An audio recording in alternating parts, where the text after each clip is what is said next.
Bonjour et bienvenue à l'église TPE Namur ce matin. Je suis vraiment heureux de te retrouver ici parmi nous. Si c'est la première fois que tu nous rejoins, je me présente, je m'appelle Nathanaël et je suis membre du TPE et musicien. Au nom de toute l'équipe de responsables, je veux vraiment te souhaiter la bienvenue et que tu te sentes à l'aise et à la maison avec nous. Si tu désires en savoir plus sur notre église, n'hésite pas après le culte à te rendre sur notre site internet www.tpe-namur.be ou sur tous nos réseaux sociaux. Alors, comment ça se passe chez nous? Eh bien, c'est très simple. Le dimanche matin, à 10h30, tu peux nous rejoindre sur deux plateformes. Sur YouTube, via notre chaîne TPE Namur, ou via Facebook, via la même chaîne. N'hésite pas, si tu as l'habitude le dimanche matin, de prendre la Sainte Seine à l'église, à préparer les éléments, parce qu'un peu plus tard, on va la prendre ensemble. Nos cultes se déroulent en trois grandes parties. On commence par un moment de louange où vraiment l'équipe nous emmène dans un moment de connexion, de partage et de reconnaissance. Ensuite, on ira sur un moment de message qui sera porté par l'un de nos pasteurs ou parfois par un invité sur des thèmes qui peuvent varier de semaine en semaine. Et enfin, on terminera par un moment de partage, de dialogue, d'interview, afin d'aller plus loin en rapport avec ce qui vient d'être apporté dans le message. Et on aura également l'occasion de prendre un moment de prière ensemble. Si jamais tu es là sur une de nos plateformes en vidéo, n'hésite pas à commenter. Il y a des gens qui sont là pour t'encourager, pour répondre à tes questions, pour vraiment dialoguer avec toi. Donc n'hésite pas, commente en masse en dessous des vidéos. Alors si le culte, tu trouves ça déjà vraiment bien, mais que tu te dis que c'est pas suffisant, eh ben, c'est très bien et j'ai une solution pour toi parce qu'on a deux rendez-vous à te proposer chaque semaine. Le mercredi de 19h30 à 20h30, on se rejoint sur la plateforme Zoom sur Internet pour un moment de partage, d'encouragement et de prière. Mais tu peux également nous rejoindre le vendredi soir de 18h à 19h pour un moment d'intercession. Alors si tu es intéressé par un de ces deux moments, n'hésite pas à prendre contact avec nous rapidement afin qu'on puisse te donner toutes les informations nécessaires. Eh bien, il ne me reste plus qu'à te souhaiter un excellent culte, un bon dimanche, sois béni.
Alléluia.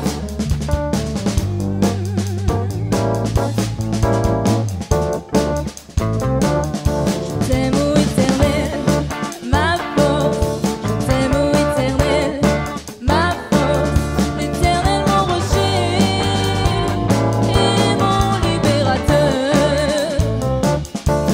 Le rocher solide où je me réfugie.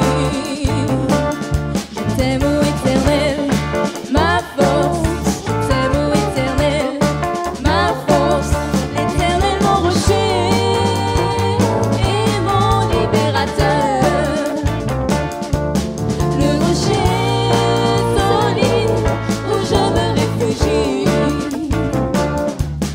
Je m'écris, loué soit l'Éternel et je suis délivré de tous mes ennemis. Je m'écris, loué soit l'Éternel et je suis délivré de tous mes ennemis.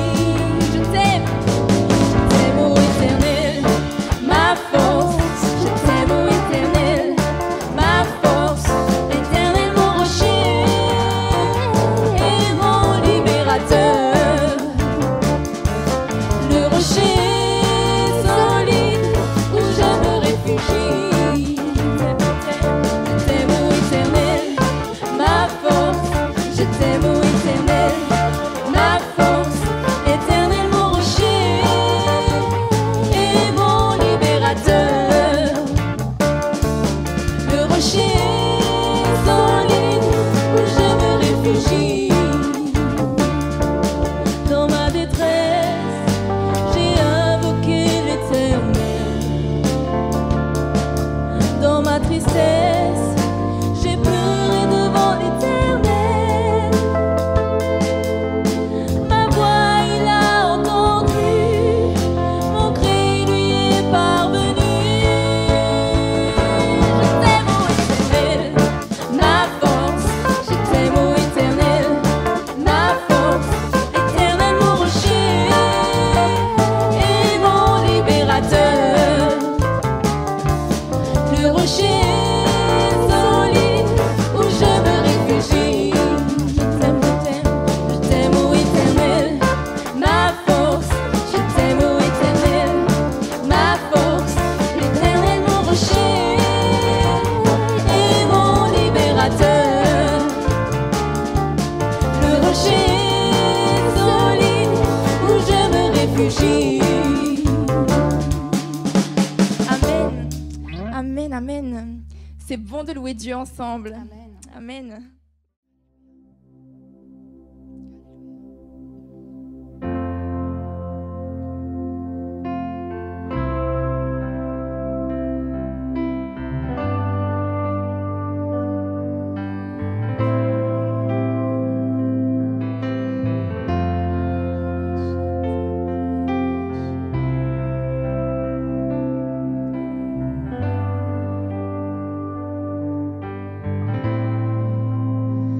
Tu es là, présent parmi nous.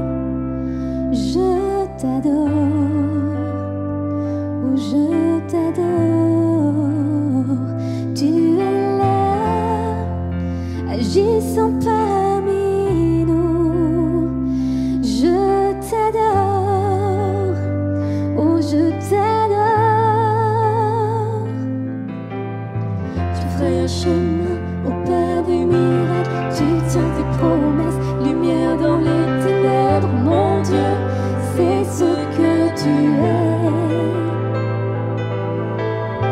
Tu ferais un chemin au Père des miracles. Tu tiens tes promesses, lumière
dans les ténèbres, mon Dieu, c'est ce que tu es. Tu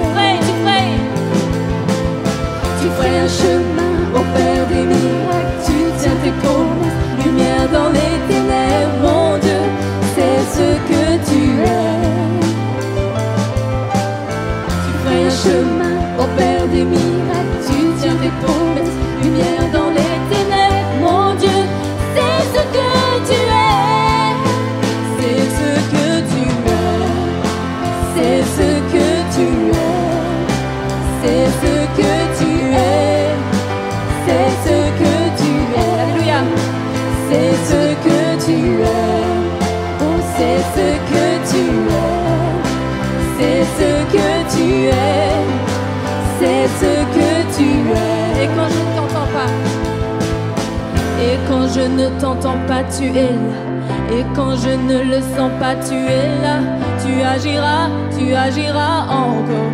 Tu agiras encore. Et quand je ne le vois pas, tu es là. Et quand je ne le sens pas, tu es là. Tu agiras encore. Tu agiras encore. Et quand je ne le vois pas, tu es là. Et quand je ne le sens pas, tu es là. Tu agiras encore. Tu agiras encore.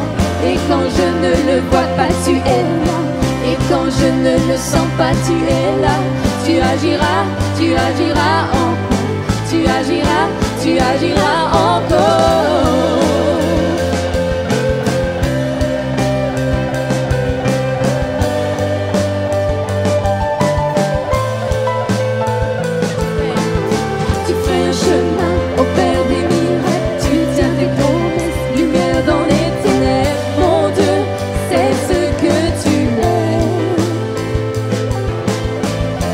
Chemin au Père des miracles, tu tiens tes promesses, lumière dans les ténèbres, mon Dieu, c'est ce que tu es. Quand je ne le vois pas, tu es là. Et quand je ne le sens pas, tu es là. Tu agiras encore. Tu agiras encore. Et quand je ne le vois pas, tu es là. Et quand je ne le sens pas, tu es là. Tu agiras encore. Tu agiras encore. Tu agiras. Tu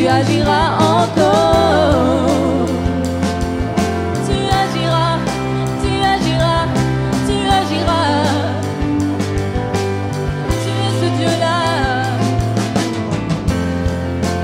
Alléluia.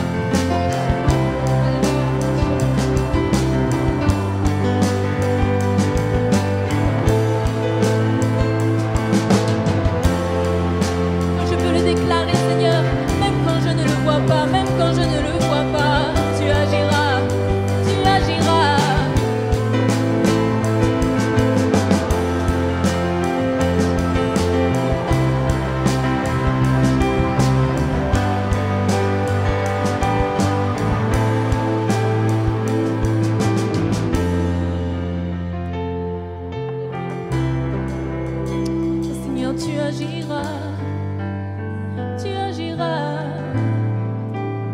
Tu es ce Dieu-là. Tu agiras.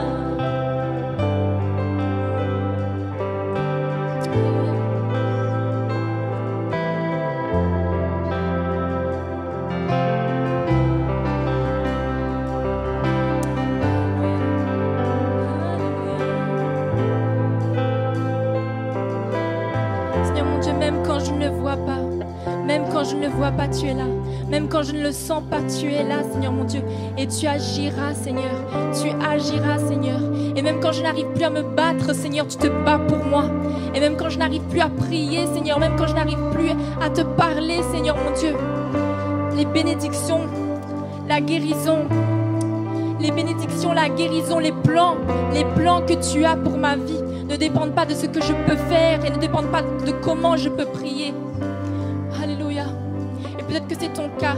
Et peut-être que c'est ton cas. Tu as du mal peut-être à prier, à parler à ton Dieu à cause des circonstances. À cause des circonstances. Amen. Amen. Tu es là, Seigneur, et tu traces un chemin pour tes enfants. Un chemin sur lequel, tu désires nous voir marcher. C'est un chemin sur lequel tu désires nous voir courir. Et ce sera le thème de mon message ce matin. La course de la vie chrétienne. La course de la vie chrétienne. Alors, je vous invite à lire avec moi dans le livre aux Hébreux, chapitre 12, à partir du verset 1er. Hébreux 12, verset 1er. Nous donc aussi, puisque nous sommes environnés d'une si grande nuée de témoins, rejetons tout fardeau et le péché qui nous enveloppe si facilement et courons avec persévérance dans la carrière qui nous est ouverte, ayant les regards sur Jésus, le chef et le consommateur de la foi, qui, en vue de la joie qui nous était réservée, a souffert la croix, méprisé l'ignominie et s'est assis à la droite du trône de Dieu. Considérez en effet celui qui a supporté contre sa personne une telle opposition de la part des pécheurs, afin que vous ne vous lassiez point, l'âme découragée. L'âme découragée. On va faire une deuxième lecture ce matin dans 1 Corinthiens chapitre 9, à partir du verset 24. Et voici ce que l'apôtre Paul nous dit. « Ne savez-vous pas que ceux qui courent dans le stade courent tous, mais qu'un seul remporte le prix ? Courez de manière à le remporter. Tous ceux qui combattent s'imposent toute espèce d'abstinence, et ils le font pour obtenir une couronne corruptible, mais nous, faisons-le pour une couronne incorruptible. Moi donc, je cours non pas comme à l'aventure, je frappe non pas comme battant l'air, mais je traite durement mon corps, et je le tiens assujetti, de peur d'être moi-même rejeté, après avoir prêché aux autres. » Amen. Amen. Ce matin, j'aimerais vous encourager, mais peut-être aussi vous mettre au défi. Ce défi de courir, de bien courir la course de la vie. Vous savez, chacun d'entre nous, alors que l'on vit notre vie, nous sommes dans la course de la vie. Et les deux passages, bien que l'on vient de lire ce matin, utilisent cette analogie que l'on court. On court une course, et non seulement on court une course, mais on doit bien courir notre course pour Jésus. Alors ce matin, j'aimerais vous mettre au défi, je l'ai dit, non seulement de bien commencer la course, mais encore et surtout de bien la terminer. Et pour bien terminer la course, nous allons voir trois choses au moins.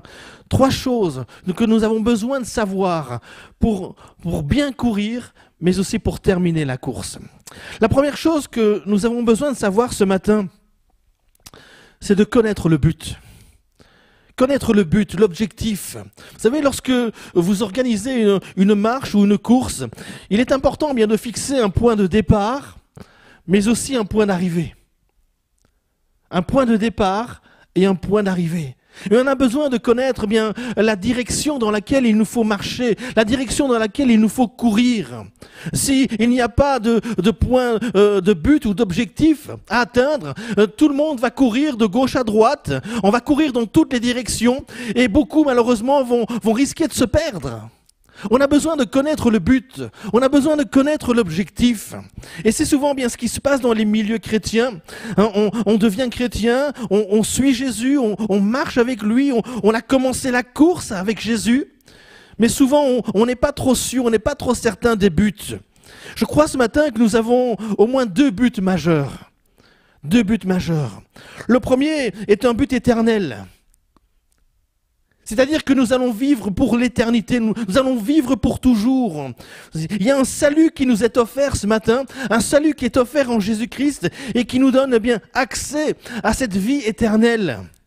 L'apôtre Paul, dans Romains, au chapitre 3, verset 23, nous dit « Tous ont péché et tous sont privés de la gloire de Dieu et ils sont gratuitement déclarés justes par sa grâce, par le moyen de la libération qui se trouve en Jésus-Christ. » Et on connaît parfaitement ce verset de Jean 3,16 qui nous dit « En effet, Dieu a tant aimé le monde qu'il a donné son Fils unique afin que quiconque croit en lui ne périsse pas, mais qu'il ait la vie éternelle. » Le premier but, c'est un but éternel. Vous savez, le péché est certainement le plus grand drame de l'humanité. Et à cause du péché, la Bible nous dit que nous sommes privés de la gloire de Dieu. Privés.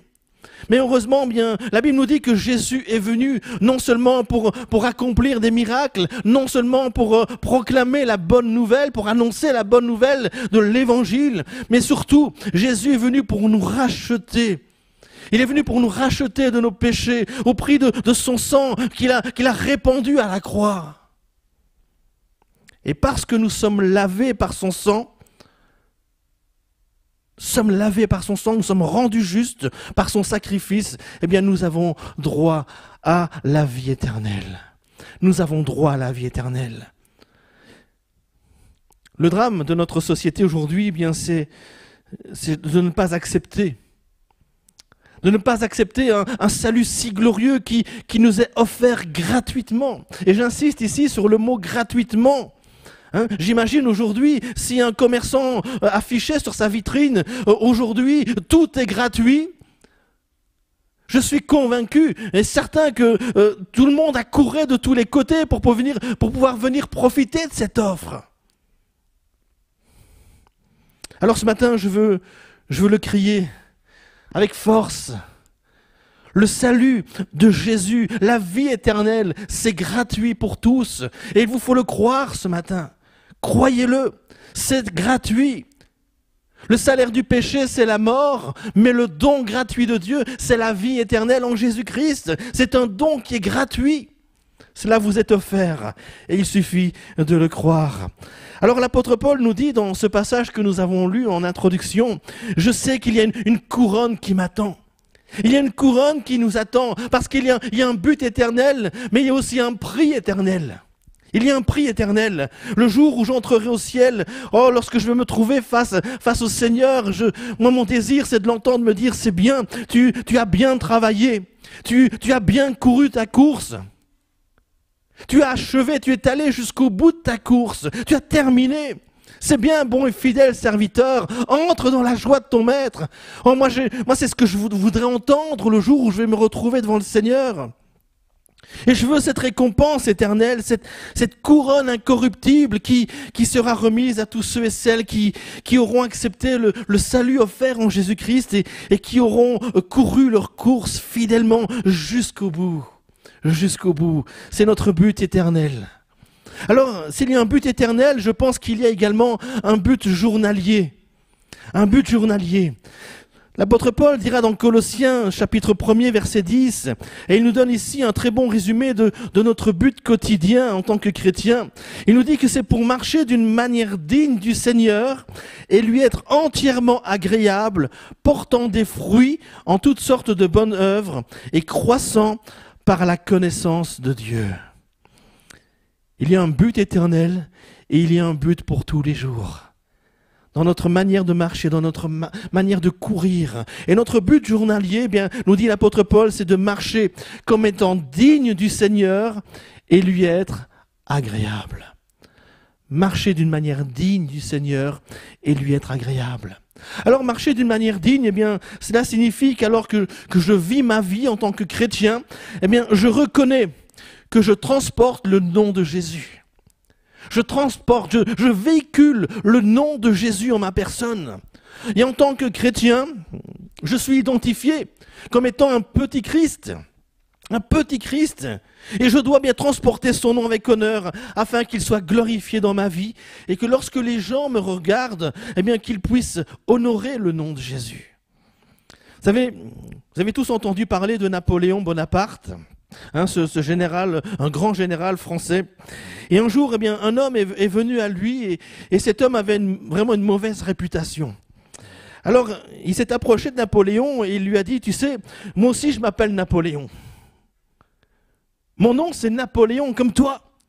Et Napoléon Bonaparte, eh bien, connaissant la réputation de cet homme, lui a répondu ceci. Si tu t'appelles aussi Napoléon, alors tu ferais mieux de vivre comme Napoléon. Sinon, change de nom. Si tu t'appelles aussi Napoléon, alors tu ferais mieux de vivre comme Napoléon. Sinon, change de nom. Mais bien aimé, ce matin, si tu te fais appeler chrétien, vis comme un chrétien. Vis comme Christ. Comporte-toi comme Christ. Vous savez, quelquefois, j'ai été embarrassé et j'avais vraiment honte d'entendre certaines conversations de personnes qui se disaient chrétiennes, de voir ce qu'ils faisaient, de voir leurs attitudes, leurs comportements. Parfois, on met un petit poisson sur la voiture, mais la conduite ne reflète pas toujours la personne de Jésus, n'est-ce pas? Je me rappelle un jour, je devais aller prêcher dans une église. J'étais invité à apporter la parole et puis j'étais sur la route, j'approchais tout doucement de l'endroit où je devais aller. Et puis une voiture vient de ma gauche et elle me coupe la route. Littéralement, elle me coupe la route, elle se met devant moi. Pas un merci, rien du tout, pas d'excuses. Et puis je me tourne vers mon épouse et je me dis, t'imagines si c'est une chrétienne de l'église et que maintenant elle me reconnaisse en regardant dans le rétro, t'imagines le malaise, le mal-être de cette femme. Et effectivement, c'était une chrétienne qui se rendait à l'église. Et lorsqu'elle a jeté un coup d'œil dans le rétro, elle m'a reconnu. Alors on a continué notre chemin, on est arrivé à l'église, elle est arrivée un peu avant moi et puis moi je la suivais et voilà, le culte s'est déroulé, j'ai apporté la parole et immédiatement à la fin du culte, la sœur est venue, elle a couru vers moi, n'a pas laissé personne venir me parler avant elle et puis elle est arrivée vraiment toute confuse en me disant « Pasteur, je suis vraiment désolé, je m'excuse, je vous ai coupé la route mais je vous ai reconnu trop tard ». Vous voyez que parfois le comportement ne reflète pas toujours la personne de Jésus. Un jour, un homme avait mis un autocollant à l'arrière de sa voiture et sur cet autocollant, il était écrit « Si tu aimes Jésus, klaxonne ». Peut-être vous avez déjà vu ce genre d'autocollant. « Si tu aimes Jésus, klaxonne ». Alors cet homme était sur la route et puis à un moment donné, il s'arrête à un feu rouge et il y a un chrétien qui le suit et qui voit l'autocollant. Alors immédiatement, il se met à klaxonner derrière. Et ça a eu pour effet d'irriter le conducteur qui le précédait, de le mettre en colère. Alors il est sorti de son véhicule tout rouge de colère, en hurlant et en criant sur le pauvre chrétien qui lui suivait, mais en lui disant « Mais tu ne vois pas que c'est rouge, arrête de klaxonner !» Si tu te fais appeler chrétien, vis comme un chrétien. Comporte-toi comme un chrétien. Agis comme Jésus. Il faut marcher d'une manière digne du Seigneur et lui être entièrement agréable. Être agréable à Jésus. Lorsque vous aimez vraiment quelqu'un, ce n'est pas difficile de faire quelque chose pour lui plaire, n'est-ce pas? Une épouse, par exemple, peut travailler toute la journée pour nettoyer la maison, pour préparer un bon repas pour son mari, hein, afin que lorsqu'il rentre le soir, ça puisse lui faire plaisir. Et lorsqu'il arrive et qu'il sent combien la maison sent bon, lorsqu'il voit son repas préféré sur la table, hein, son visage s'illumine, il y a un sourire qui prend place sur son visage et ça c'est la récompense de son épouse. C'est vrai aussi pour les maris, pour les hommes. Ce n'est pas difficile de travailler, de gagner de l'argent, plus d'argent et toujours plus d'argent pour que finalement vous puissiez passer votre carte de banque à votre épouse, qu'elle aille faire les magasins. Et lorsqu'elle rentre le soir, pareil, hein, elle vous montre ses beaux vêtements, elle est contente, et puis vous êtes content aussi. Lorsque l'on aime, ce n'est pas difficile de faire quelque chose pour faire plaisir à quelqu'un. Vous voulez juste plaire à cette personne-là, n'est-ce pas? On veut juste lui plaire. Il y a combien plus forte raison, bien on devrait vouloir plaire à celui qui nous a sauvés, celui qui a donné sa vie, celui qui a donné son sang pour nous laver, pour nous sauver et nous donner cette vie éternelle. Mais il y a un deuxième point ce matin. Si tu veux bien courir, si tu dois connaître le but, c'est vrai, mais tu dois aussi garder la trajectoire. Garder la trajectoire. Ne pas t'en écarter ni à gauche ni à droite. Garder la trajectoire. En 2012, les Jeux Olympiques se déroulaient à Londres. Et parmi toutes les équipes, il y avait là une équipe canadienne donc pour le relais 4x100 mètres. C'était les hommes et c'était une bonne équipe, ils couraient bien. Alors ils étaient parmi les favoris hein, pour une médaille lors de ces Jeux Olympiques. Et ces 4 hommes-là s'étaient entraînés vraiment dur. Ils avaient beaucoup travaillé, ils s'étaient bien préparés. Et puis le jour de la course, ils étaient prêts. Ils étaient prêts. Et ils ont fait une belle course. Ils ont bien couru. Et au moment où ils ont franchi la ligne, eh bien, on a annoncé eh bien, qu'ils avaient gagné la médaille de bronze, la 3e place. Alors, eh bien, ils étaient heureux et tous les Canadiens qui étaient venus les encourager dans le stade étaient très heureux aussi. Ils secouaient leurs petits drapeaux. C'était la fête, littéralement. Mais la fête n'a duré que quelques minutes.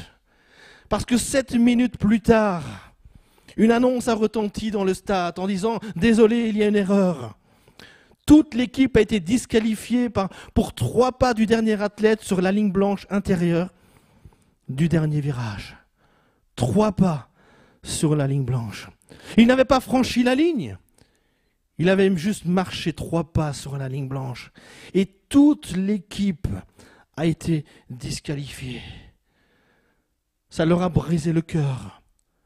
Pas seulement pour ces 4 hommes qui s'étaient bien préparés, qui avaient travaillé dur et qui couraient, qui avaient bien couru, mais aussi pour tous ceux qui étaient là et qui les avaient encouragés.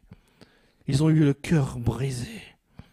Ce matin, Dieu vous donne un chemin à suivre et il vous demande de le suivre. Là où il vous dirige, et peu importe la position dans laquelle il vous met, il vous faut courir avec la parole de Dieu et garder Jésus au centre, afin qu'on ne sorte pas de la piste.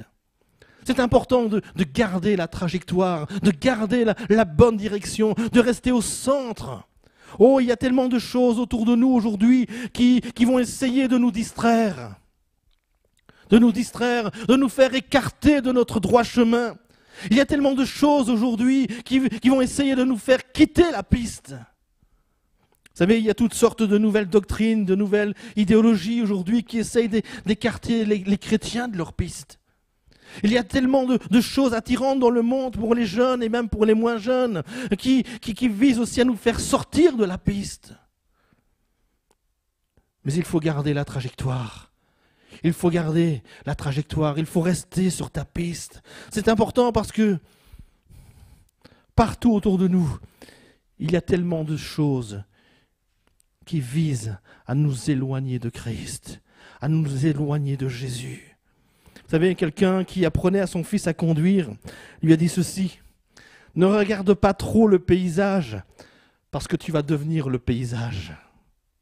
Ne regarde pas trop le paysage parce que tu vas devenir le paysage. Ne regarde pas trop à ce qui se passe autour de toi. Ne regarde pas trop ce qui se passe aujourd'hui dans le monde parce que tu vas devenir comme le monde. Vous savez, on dit que lorsque l'on conduit en voiture, il faut toujours regarder l'endroit où on veut que la voiture aille, n'est-ce pas? Il faut garder nos yeux sur la direction où nous voulons que la voiture aille. Et si tu veux aller vers Jésus ce matin, il faut que tu regardes à Jésus. Il faut que tu gardes tes yeux fixés sur lui. C'est important. Gardez la trajectoire. Gardez la trajectoire. Et pour garder la trajectoire, nous avons besoin de faire confiance à la parole de Dieu. Nous avons besoin de faire confiance à nos instruments. Vous savez, quand on étudie pour devenir pilote d'avion, on vous dit que une des choses les plus importantes, c'est de faire confiance à vos instruments. Alors évidemment, lorsque vous montez dans l'avion, vous testez tous vos instruments. Vous savez, sur le tableau de bord d'un avion, il y a plein d'écrans, il y a plein d'instruments qui sont là pour vous donner des informations importantes, pour vous diriger, pour vous aider, vous assister dans votre vol. Alors vous les testez et par la suite, vous leur faites confiance. Lorsque vous êtes en plein vol, vous faites confiance à ces instruments. Ne mets pas ta confiance dans tes sentiments ce matin, mais garde tes yeux sur tous tes instruments. Vous savez, un jour, un homme a pris un petit avion pour se rendre dans une petite ville du Canada appelée Saskatoon. Je ne sais pas si ça vous parle, cette petite ville. C'était une journée d'hiver, mais lorsqu'il a décollé, il faisait soleil, il y avait du beau temps. Et alors qu'il approchait de Saskatoon, eh bien, l'avion est entré tout doucement dans une tempête. Tempête terrible. À tel point qu'il ne voyait plus rien. Il ne voyait plus rien devant lui. C'était la nuit, et puis la neige venait frapper la vitre de son petit avion. Et avec toutes les turbulences eh bien, du vent, il était complètement désorienté. Il ne savait plus où il se trouvait. Alors il avait peur. Il a commencé à paniquer un peu. Alors évidemment, comme on le lui avait appris, il a regardé tous ces instruments qui étaient là devant lui. Et puis, tout était normal. Tout allait bien. Mais lui, eh bien, c'était pas le sentiment qu'il avait. Il avait vraiment le sentiment que l'avion était en train de perdre de l'altitude et qu'il allait s'écraser sur le sol. Alors la peur l'a saisi, il a continué à avancer, mais la peur était terrible. Il était sûr que l'avion se comportait pas bien. Alors tout d'un coup, il a vraiment senti comme si l'avion partait sur le côté, comme s'il se penchait. Et il s'est dit, ça y est, maintenant c'est l'avion qui part en vrille et de plus en plus bas. On va s'écraser. Et la peur était toujours plus grande. Il était terrifié. Il avait les deux mains grippées sur le manche. Il tremblait de tout son corps, il transpirait, il était complètement en sueur. Et là, il regarde tout à nouveau ses instruments, mais tout indiquait que tout était normal, tout allait bien. Mais ce n'était pas son sentiment. Il pensait vraiment qu'il allait s'écraser. Et finalement, il a lâché prise et il s'est dit, voilà, je n'ai qu'une chose à faire, c'est de faire confiance. C'est de faire confiance à mes instruments. Et il a continué, il a gardé la trajectoire, faisant confiance à ses instruments. Et puis, avec la radio, il a lancé un SOS en disant « Au secours, aidez-moi, je suis complètement perdu. Saskatoon, où tu es ?» Et soudainement, dans les ténèbres de la tempête, il a entendu une petite voix douce qui disait « Ici, l'aéroport de Saskatoon. Nous vous recevons maintenant sur nos radars. Tout va bien, tout va bien. Vous êtes juste en face de la piste. Gardez votre position, gardez votre trajectoire. » Et là, il a entamé la descente au milieu des nuages et tout à coup, il a aperçu les petites lumières bleues qui longeaient la piste. Et il était juste en face de la piste. Juste en face de la piste. Mes amis, gardez votre trajectoire. Gardez votre chemin. Gardez Jésus au centre. Peu importe vos sentiments, peu importe ce que vous pouvez ressentir, faites confiance à vos instruments. Faites confiance à la parole de Dieu. Oh mes amis, si vous voulez un plan pour votre vie, gardez vos yeux fixés sur Jésus. Mettez votre foi dans la parole de Dieu, même si vous ne comprenez pas tout, peu importe. C'est votre instrument pour vous emmener en toute sécurité à la maison. La parole de Dieu est un guide. Elle est une lumière sur notre sentier. Et nous devons nous laisser diriger par elle. C'est ce que nous dit la parole de Dieu, n'est-ce pas? Et finalement, il y a une autre chose que vous devez savoir si vous voulez courir votre course, c'est bien la courir. On a dit connaître le but, suivre la bonne trajectoire et troisièmement, continuer à avancer. Continuer à avancer. Vous savez, lorsque l'on court pendant un certain temps, on devient parfois tellement fatigué qu'on n'a qu'une seule envie, c'est de s'arrêter, n'est-ce pas? S'arrêter. Alors aujourd'hui, je ne cours plus beaucoup, vous pouvez le voir, mais lorsque j'étais plus jeune, j'aimais courir. Et on s'entraînait parfois avec un ami à moi, et les écoles de la région bien organisaient chaque année un jogging de 10 km, et puis avec mon ami, on s'entraînait régulièrement. Et puis je me rappelle, le jour de la course, on était là dans les premières lignes, lorsque le départ a été donné. Mais très rapidement, eh bien, on s'est fait dépasser par toute une série de coureurs. Alors mon ami s'est tourné vers moi, il m'a dit « Écoute, t'inquiète pas, on va faire comme à l'entraînement, on va courir, mais on va courir à notre rythme. On va pas essayer de les suivre, ça sert à rien, on va courir à notre rythme. » Alors c'est ce qu'on a fait, on a continué à avancer, on a couru à notre rythme, on s'est laissé dépasser par pas mal de candidats. Mais on a remarqué une chose, c'est que petit à petit, on a commencé à en dépasser. 1, puis 2, puis 3. Et puis on a remarqué que sur la route, eh bien, il y en a qui ne couraient plus, mais ils marchaient. D'autres étaient complètement arrêtés, en train d'essayer de reprendre leur souffle. Et quelques-uns étaient même assis sur le bord du chemin, complètement rouges. On avait l'impression qu'ils étaient à l'agonie. Et beaucoup ont abandonné et n'ont pas terminé la course. Beaucoup n'ont pas terminé la course. Avec mon ami, on a couru, on a continué à notre rythme, on a continué à avancer et on a fini la course. Et je peux vous dire on était bien classés. On n'a pas gagné, mais on était bien classés dans cette course.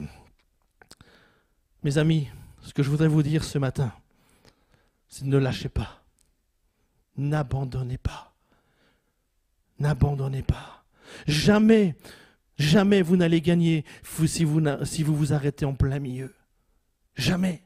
N'abandonnez pas. Oh, je sais que nous vivons des temps particulièrement difficiles. Mais il nous faut continuer. Même si tu es éprouvé, même si tu es fatigué, peut-être même découragé. Mais ne lâche pas. Ne lâche pas, il faut continuer. Même si tu perds, il faut continuer. L'apôtre Paul, dans 1 Corinthiens 15, verset 58, nous dit « Ainsi, mes frères et sœurs bien-aimés, soyez fermes, inébranlables, travaillez de mieux en mieux à l'œuvre du Seigneur, sachant que votre travail n'est pas sans résultat dans le Seigneur. » Ton travail n'est pas en vain ce matin. Ta vie n'est pas en vain. Mais il faut continuer à avancer. Il faut continuer à avancer. En 1968, les Jeux Olympiques se déroulaient à Mexico. Et pour le marathon, le coureur favori, c'était le Tanzanien John Stephen Akwari. Peut-être vous avez entendu parler de son histoire, mais elle est extraordinaire. C'était un des coureurs favoris pour remporter le titre du marathon. Et le jour de la course, tous les meilleurs étaient là, alignés sur la ligne de départ. Et cet homme a pris un très bon départ. Un très bon départ. Mais après 20 km de course, il est tombé et dans sa chute, il s'est gravement blessé.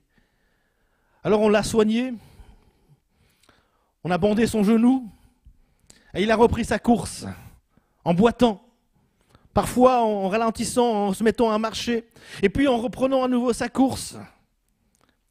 Et finalement, les premiers ont franchi la ligne d'arrivée et on a remis les médailles aux vainqueurs, alors que le Tanzanien était toujours sur le chemin en train de poursuivre sa course. Et il était à peu près 19 heures lorsque John Stephen Akwari est entré dans le stade.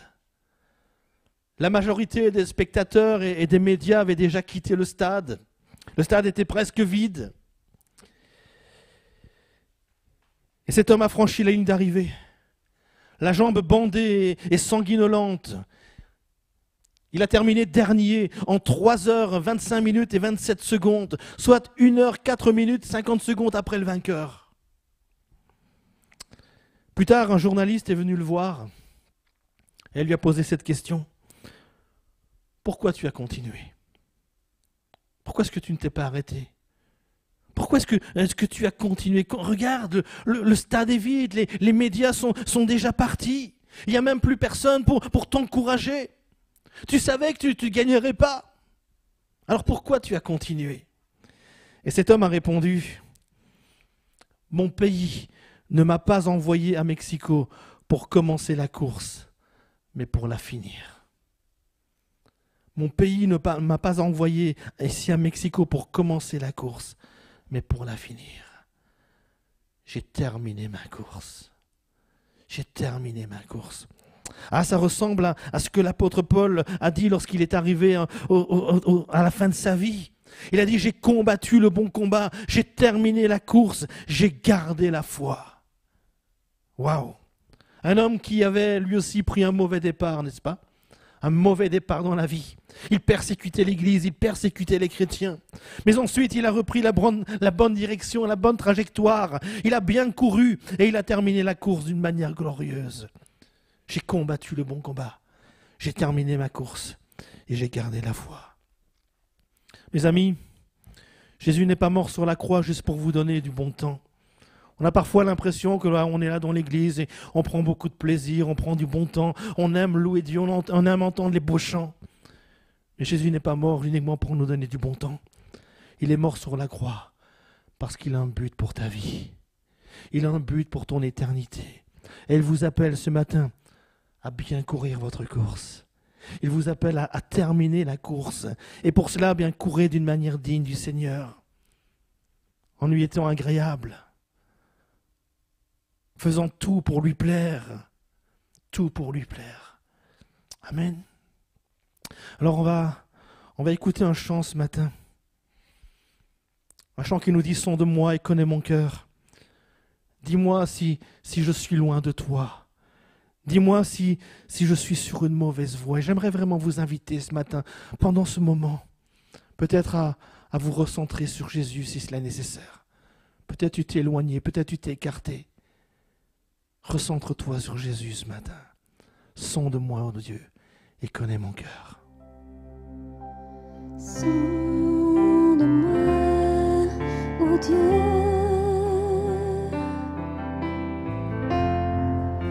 Il connaît mon cœur. Éprouve-moi, Seigneur.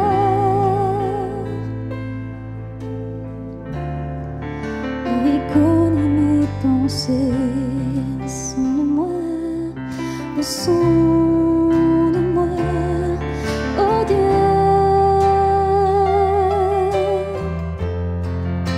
Il connaît mon cœur.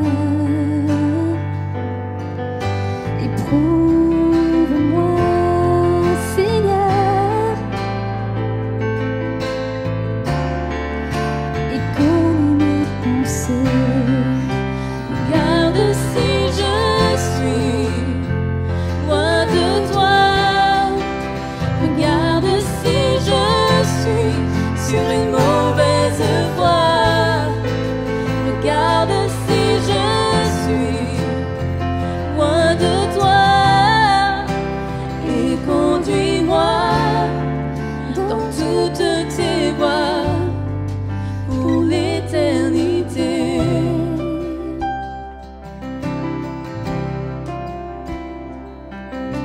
Sonde-moi, oh Dieu. Il connaît mon cœur. Éprouve-moi, Seigneur.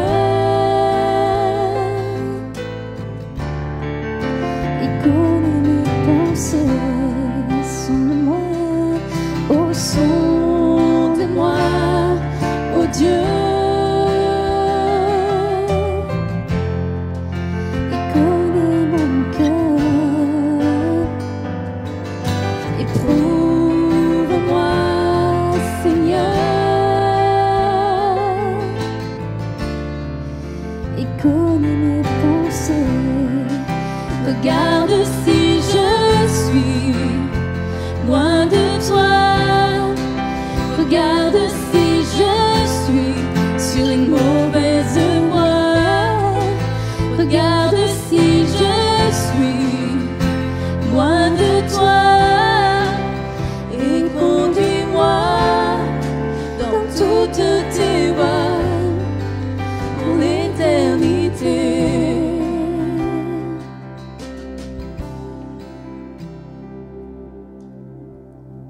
Alléluia.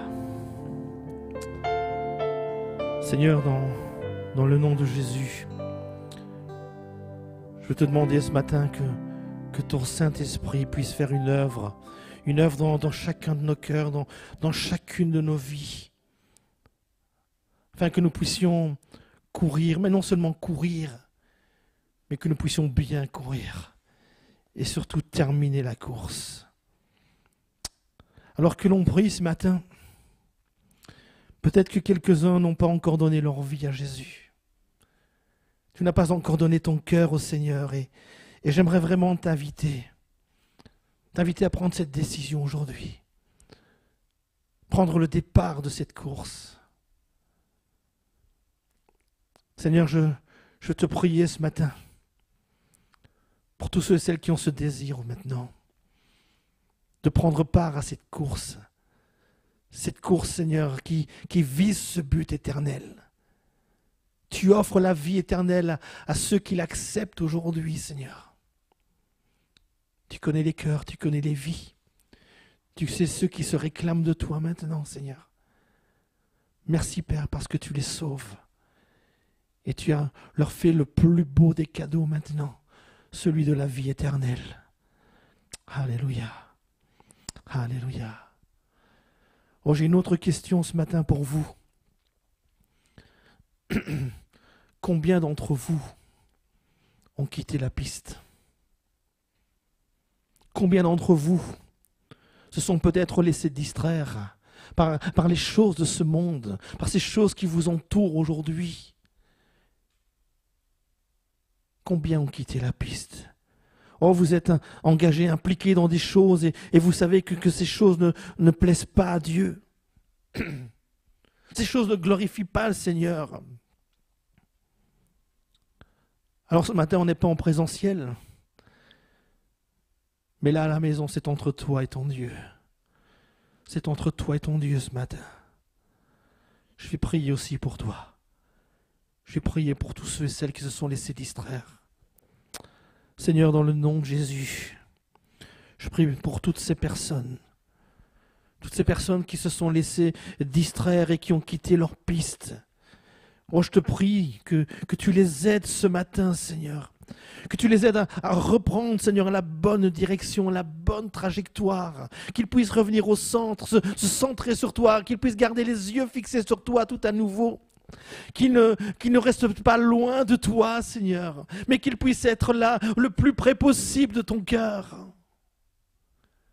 Tu les ramènes, Seigneur, au centre de la piste, afin qu'ils poursuivent leur course et qu'ils la terminent, Seigneur, d'une manière glorieuse. Oh, merci, Seigneur, parce que tu es notre aide, tu es notre secours, Seigneur. Et lorsque nous sommes fatigués, lorsque les choses deviennent difficiles, lorsque ça devient compliqué, tu nous portes, Seigneur, si cela est nécessaire. Et tu les portes ce matin. Nous voulons faire confiance à ta parole parce qu'elle est notre guide. Oh, merci, Seigneur. Merci, Seigneur. Merci pour cette course. Et ce prix éternel, cette couronne incorruptible qui nous est réservée. Alléluia, sois béni, Père. Amen. Amen. Le Seigneur veut nous appeler dans un chemin que nous ne connaissons pas encore. Une destinée qui de bien nous dépasse. Elle nous dépasse pourquoi? Parce que c'est lui qui te commande. Parce que c'est lui qui nous conduit. Parce que c'est lui qui nous appelle au-delà des grandes eaux. C'est lui qui va nous donner à nos pieds de fouler des terres que nos pieds n'ont pas encore foulées. Et c'est ce que nous dit ce chant. Seigneur, moi, je te trouve dans le mystère. Seigneur Jésus, là où mes pieds ne peuvent encore aller. C'est là où je dis, Saint-Esprit, conduis-moi là où mes pieds ne peuvent aller, ne veulent aller. Sur tes eaux, moi, je veux marcher. Sur tes eaux, je veux marcher. Parce que ta main puissante me guidera. Et parce que même si mes pieds venaient à couler, eh bien je sais que tu es toujours là.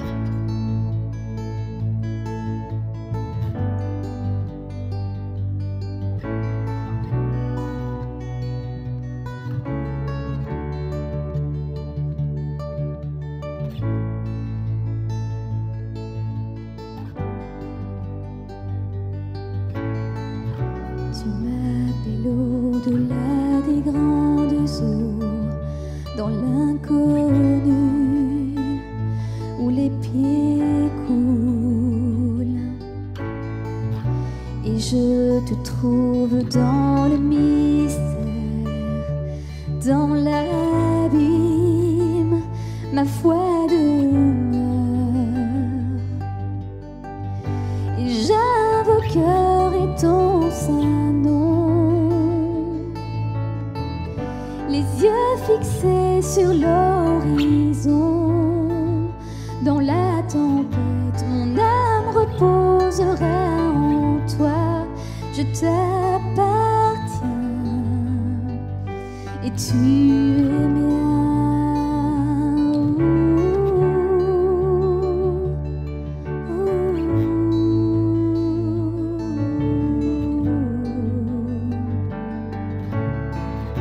Ta grâce abonde dans les grandes eaux, ta main puissante me guidera.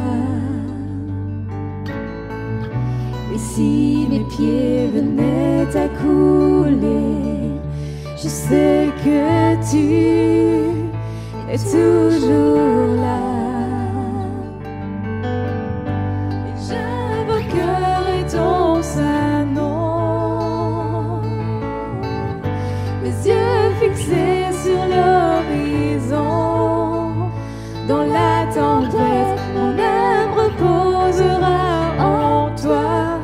t'appartiens et tu es mien.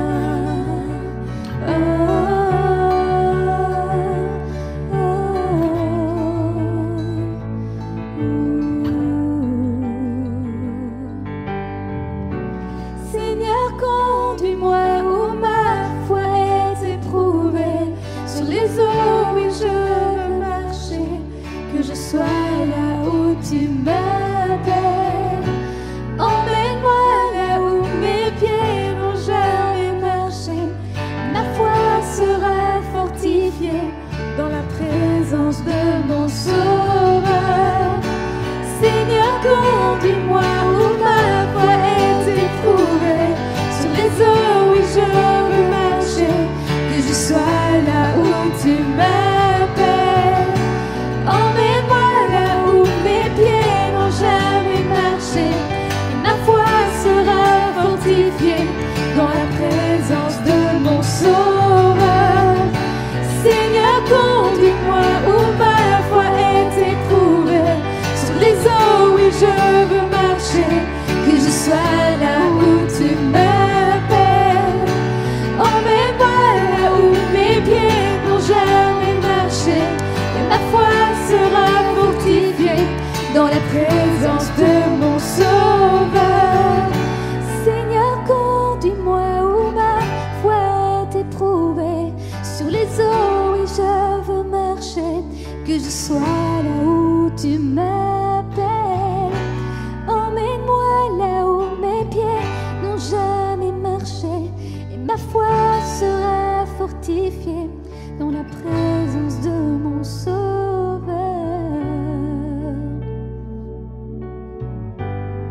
Dans la présence de mon Sauveur, oui, j'invoquerai. Et j'invoquerai ton saint nom. Les yeux fixés sur l'horizon. Dans la tempête, mon âme reposera en toi. Je t'appartiens et tu es mien.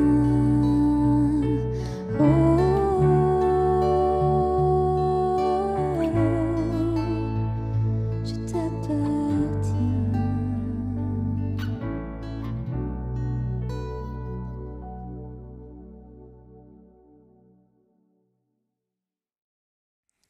Amen, quel bon message, en tout cas moi qui m'a fait vraiment du bien, courir avec persévérance, savoir comment avancer, comment démarrer, mais savoir aussi bien terminer. C'est des messages qui font du bien lorsqu'on est un petit peu découragé, qu'on ne sait plus trop où on en est. Voilà, le pasteur Bernard, en tout cas moi, m'a fait vraiment du bien. Et ce matin, comme vous le voyez, on a une invitée avec nous. Alors, bonjour Sophie. Bonjour Quentin, bonjour à tous. Je vais te laisser te présenter peut-être pour ceux qui ne te connaîtraient pas. Donc, je te laisse te présenter en quelques petites minutes. Voilà, donc Sophie Barbette, je suis donc mariée, j'ai 2 enfants, Maxime 10 ans et Chloé qui a 7 ans. Et voilà, je suis professeure d'éducation physique dans le secondaire et passionnée de sport depuis toute petite. Effectivement, voilà. Passionnée de sport. Alors, moi personnellement, je te suis sur les réseaux sociaux, donc je vois quand tu fais des trails et des petites choses comme ça. Mais pour ceux qui connaissent Sophie, vous savez bien que voilà, c'est une grande sportive quand même, on peut le dire, qui fait du sport. Et avec le message qui vient d'être donné, ça tombait bien, parce que Sophie, tu connais quand même la course à pied. C'est quelque chose que tu as l'habitude de faire, il me semble en tout cas. Et j'aimerais bien développer avec toi 2 éléments. Le premier élément, c'est d'abord la persévérance. Alors, je ne sais pas si toi tu as déjà eu l'occasion, quand tu cours, d'exercer la persévérance. Alors, je vais te laisser un petit peu développer là-dessus, ce que tu as à nous dire par rapport à la persévérance lorsqu'on court. Oui, tout à fait. Démarrer une course, ça demande toute une gestion, que ce soit donc de la ligne de départ jusqu'à la ligne d'arrivée. Ouais. Et donc, c'est sûr qu'il y a des moments, des seuils dans la course où on est peut-être un peu plus fatigué, un peu plus découragé. Et donc, il va falloir gérer, connaître son corps aussi et voir où sont ses limites pour terminer correctement, en étant bien. Ouais, effectivement, c'est peut-être quelque chose où on peut se voir là-dedans. Dans notre parcours chrétien, quelquefois, il y a des moments où on s'essouffle un peu, il y a des moments où c'est un peu plus difficile. Et il faut reprendre. Est-ce que toi, ça t'est déjà arrivé dans une course de te sentir comme si tu allais abandonner parce que tu n'en pouvais plus, quoi? Oui, c'est déjà arrivé plusieurs fois. Et donc, évidemment, sur le moment, enfin moi je ne suis pas du style à abandonner, justement. Okay. C'est vrai que je déteste faire marche arrière. Maintenant, à partir du moment où la douleur est là, où la souffrance est là, parfois il faut reculer. Maintenant, moi voilà, cette fois-là, j'ai continué. Et puis bon, j'ai eu des petits soucis au niveau articulaire, au niveau des tendons. Mais bon, voilà, maintenant, c'est clair que, comme je disais, il faut connaître ses limites. Ouais. Donc, quand on se fixe un objectif, il ne faut pas vouloir se fixer un objectif trop haut. Et comme on dit, que ce soit du coureur débutant ou du coureur confirmé amateur ou même du professionnel, il y a toujours une progression qui doit se faire. Et donc, il y a un travail à faire avant, un entraînement, et puis il faut courir, mais de manière progressive pour pouvoir justement bien terminer et ne pas aller se blesser ou autre. Ouais, ce serait un petit peu quelque part les conseils que tu pourrais nous donner, toi avec ton expérience de coureuse, comment continuer, comment bien gérer les choses. Tu as donné quelques éléments, à connaître son corps, que tu dis, fixer des objectifs qui sont réalisables, réalistes quelque part. Et c'est clair, hein, quelquefois, moi je prends mon cas personnellement dans la vie chrétienne où quelquefois j'ai voulu améliorer ma vie de prière. Alors c'est quelque chose qui est bon, mais si je me fixe comme objectif tous les jours d'aller prier 2 heures, c'est peut-être un petit peu de trop, et je vais risquer de m'essouffler ou en tout cas d'être déçu, d'être frustré. Alors on descend un petit peu l'objectif et on avance petit à petit et on se fixe des objectifs qui sont réalistes. Je ne sais pas si tu as un autre conseil peut-être que tu pourrais nous donner vis-à-vis de ça. Alors, c'est sûr que ici je rebondis un peu sur ce que tu disais par rapport à la course, donc, par rapport à ce que Bernard a dit aussi dans son message. Garder la trajectoire, donc ça c'est important parce que quand tu te retrouves sur une ligne de départ avec 100, 200, 300 personnes, tu te fais vite emporter par l'aspect groupe et tu sors vite de tes règles finalement que tu t'es fixées. Tu vois, tu sais que tu dois démarrer à telle vitesse pour que ton corps s'échauffe, pour aller progressivement et pouvoir être bien dans ta course. Mais quand tu es avec une masse de gens qui démarrent en trombe, tu as tendance à vouloir les suivre. Et donc, quand Bernard disait « il faut garder sa trajectoire », c'est vraiment ça. Parfois, on a tendance à être distrait et à être influencé par la vitesse des autres. Et en fait, non.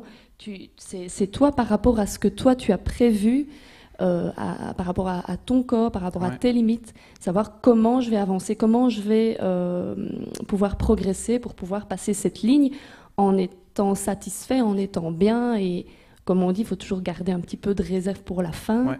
C'est vraiment ça, pour pouvoir à la limite même sprinter sur la fin et passer cette ligne. Donc voilà, maintenant, c'est vrai que quand tu parles de persévérance, si je dois donner un conseil, c'est vraiment ne rien lâcher, c'est vraiment s'accrocher. Voilà, chaque jour a ses petits objectifs et donc plus on s'entraîne, plus on avance et donc voilà, oui, s'accrocher, vraiment se battre. Parce que le tracé, la trajectoire est parfois parsemée d'embûches aussi, donc il faut passer au-dessus et voilà. Oui, mais c'est super intéressant ce que tu dis parce que c'est clair que j'imagine, si je peux transposer ça sur un plan spirituel, peut-être dire j'ai peut-être parfois tendance à me comparer aux autres lorsque je démarre la course, lorsque je suis au milieu de la course, je regarde à gauche, je regarde à droite, j'entends et j'ai parfois tendance, alors quelquefois c'est bien de suivre quelqu'un qui va plus vite, qui est plus fort et du coup il nous encourage à nous améliorer et parfois par contre on ne se rend pas toujours compte qu'on n'a pas le même entraînement, que la personne qui est en face de nous et qui va plus vite que nous et qui a peut-être des plus grosses jambes, tout simplement, ou plus de souffle. Et chacun, même dans la vie spirituelle, doit pouvoir se laisser inspirer par les autres qui vont plus vite, et en même temps savoir aussi ses limites pour pouvoir avancer vraiment de manière saine, de manière bonne, et pouvoir terminer une course facilement, dans un bon état, on va dire, ne pas arriver au ciel en ayant plein de blessures partout parce qu'on n'a pas fait attention quelque part. Et c'est vraiment très intéressant ce que tu dis. Et un autre élément que j'aurais voulu aborder, en plus de la persévérance, c'est le fait la trajectoire, le fait de suivre des règles. Quand on fait une course, j'imagine que, je ne sais pas, mais la tentation est peut-être parfois grande de se dire je vais prendre un petit raccourci et je vais peut-être gagner la course parce que j'ai fait un petit raccourci et j'ai été plus vite. Alors je ne sais pas un petit peu ton expérience ou bien ce que tu as à nous dire là-dessus vis-à-vis de, un parcours a des règles et c'est comme ça qu'il faut faire. Oui, il y a tout un tracé à suivre. Avec des balises et à ne pas dépasser. Maintenant, personnellement, je n'ai jamais été tentée par prendre le raccourci. Même si parfois je me dis, allez, j'ai envie de viser les 3 premières places. Mais non, parce que je sais qu'en moi-même, dans ma tête, ça ne va pas aller. Parce que je sais que j'ai fait une erreur. Ce n'est pas moi, j'ai besoin de respecter, d'avancer selon les règles établies. Mais c'est vrai que oui, il y a des règles à respecter. Sinon, donc si je prends l'exemple du triathlon qui est beaucoup plus strict au niveau des règles, par exemple, une personne qui vient encourager sur le côté ne peut pas rentrer sur le parcours sous peine de disqualification. Donc c'est vrai qu'il y a quand même un nombre de règles à retenir. Maintenant, c'est la même chose dans tous les sports. Et je pense que à partir du moment où tu veux atteindre ton objectif et le faire dignement, tu dois respecter ces règles. Il n'est pas question de tricherie pour gagner une place ou l'autre. Enfin, en tout cas, au niveau sport amateur et même au niveau sport professionnel, je pense que les règles, c'est les règles. Mais c'est très bien parce que, allez, je retiens ce que tu dis. Si je prenais quelque part un raccourci, je ne me sentirais pas bien avec moi-même. Je saurais que j'ai commis une erreur, j'ai triché. Et ça me fait penser à ce que quelque part le pasteur Bernard il nous disait il faut marcher d'une manière digne. Et si tu t'appelles chrétien, agis comme un chrétien. Et quelque part, on a cette grâce que l'Esprit Saint est là pour parfois, lorsque on est en dehors de la trajectoire et qu'on essaye peut-être de prendre un raccourci, qu'on sait que c'est un peu limite, c'est borderline comme on dit. Peut-être le Saint-Esprit à ce moment-là va venir nous dire attention, ce que tu fais là, c'est peut-être pas très juste, c'est peut-être pas très bon. Et à nous à ce moment-là de marcher de manière digne et d'avancer avec le Seigneur. Mais vraiment, je veux te remercier parce que c'est des bonnes choses, ça illustre bien. Et j'espère en tout cas que vous avez aussi été bénis par ces exemples, parce que c'est quelque part quelque chose de pratique qu'on peut faire. Et on va passer au temps de Sainte Seine ensemble. Alors si vous n'avez pas eu le temps d'aller chercher les éléments, allez-y rapidement. La Sainte Seine, elle me faisait penser aujourd'hui, en écoutant le pasteur Bernard nous parler de la course, ça me faisait penser sur les longues courses, il y a des points de ravitaillement. Comme ça, il y a des petits points de ravitaillement où on peut prendre un petit verre d'eau rapidement, où on peut vite prendre une petite banane ou une petite barre protéinée pour se redonner un petit coup de boost. Et quelque part, la Sainte Seine, elle me fait penser à ça un petit peu, cette image où, dans ma marche chrétienne, la Sainte Seine m'oblige à m'arrêter à un moment donné, à me poser quelques secondes, parfois quelques minutes pour aller un petit peu plus loin et à réfléchir et à me dire mais pourquoi est-ce que je cours cette course effrénée de la vie, cette course folle, je cours toute la semaine au travail, je cours avec mes relations, qu'elles soient amicales ou amoureuses, avec mon mari, avec mon épouse, les enfants, les hobbies, et on court. Et puis à un moment donné, on doit s'arrêter et dire « Ah oui, juste, pourquoi est-ce que je fais ça ? Pourquoi est-ce que je cours ? Est-ce qu'il y a vraiment du sens au fait que je cours ou est-ce que je cours simplement sans but, sans objectif, sans trajectoire et que je ne sais pas pourquoi je fais les choses ?» Quelque part, la table du Seigneur où on est invité ce matin, elle m'oblige à me dire « Stop, Quentin, réfléchis. Pourquoi cours-tu ? Qui est mort pour cette course ? Ah oui, Jésus. Jésus, il est mort sur la croix, oui. Jésus, il a pris mon péché, effectivement. Et lorsque je me pose la question « Pourquoi je cours ?» Eh bien, il y a deux réponses pour moi qui viennent dans mon esprit. C'est je cours pour Jésus, je cours pour lui parce que c'est lui qui est mort pour moi et donc je cours pour lui. Mais je cours aussi vers lui. Et ça, c'est très important. Je cours pour lui et je cours vers lui. Et à chaque fois que je m'arrête à la table du Seigneur, je me dis « Ah, je sais pourquoi je fais ce que je fais. » Et ça me donne du sens, ça me redonne un coup de boost quelque part, ça me redonne un coup de protéines, un coup d'eau qui me dit « Ah oui, Seigneur Jésus, c'est vrai, là, tu me rafraîchis, tu me permets de me rappeler le sens de ma course. » Et c'est important parce que si on n'a pas de sens lorsqu'on court, on court de manière hagard, on ne sait pas pourquoi, on perd la motivation, on s'essouffle vite. C'est les bonnes résolutions de janvier qui ne tiennent pas plus loin que le mois de février, quelque part. On ne sait pas pourquoi on fait les choses. Et ici, le Seigneur, il nous invite à nous poser, et à nous dire « Pourquoi fais-tu les choses ?»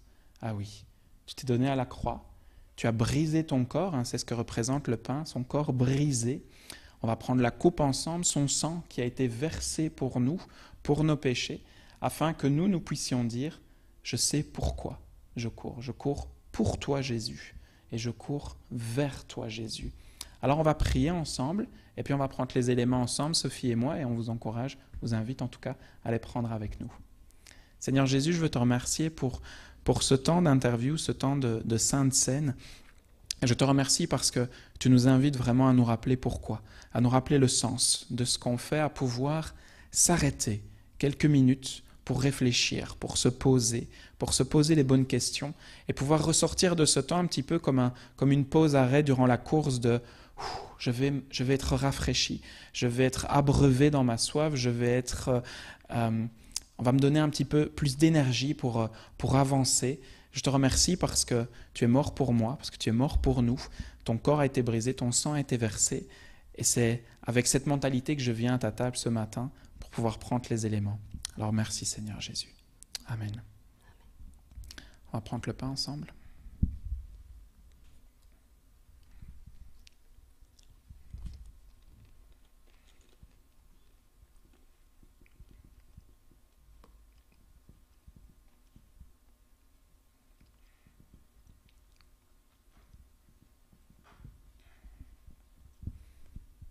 On peut prendre la coupe également.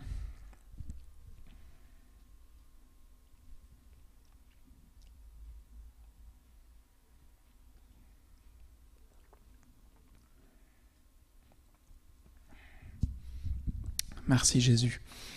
C'était vraiment un bon temps ce matin. Et on espère en tout cas que vous avez été bénis. En tout cas, moi j'ai été béni personnellement. Et c'était vraiment un grand plaisir de t'avoir avec nous, Sophie, ce matin. Vraiment un plaisir. On vous souhaite une bonne semaine, un très bon dimanche et que Dieu vous bénisse.